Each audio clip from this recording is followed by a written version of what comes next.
We've been able to identify 4 stages that a trafficker is trying to move their victim through in order to break their will, in order to get their consent, and essentially turn them into a money-making machine.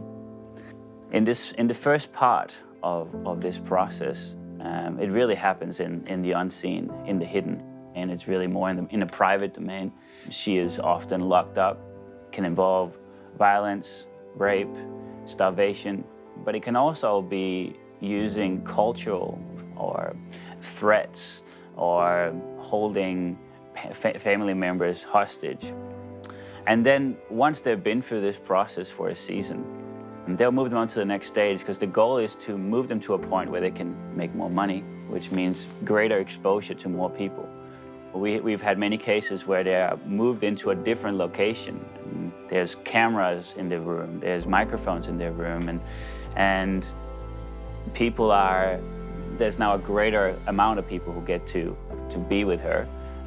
And sometimes they'll move men in who pretend to have compassion, who pretend to care. And if she dares to trust that person, it turns out that that person was working for the trafficker. I'm Christine Kane, founder of A21.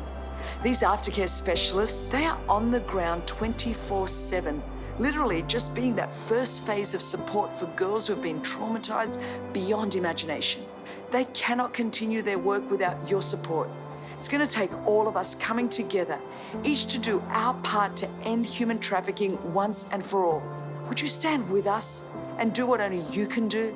You can go online right now to a21.org/donate to stand with us, so that together we can continue the work of rebuilding lives through A21's exceptional aftercare programs.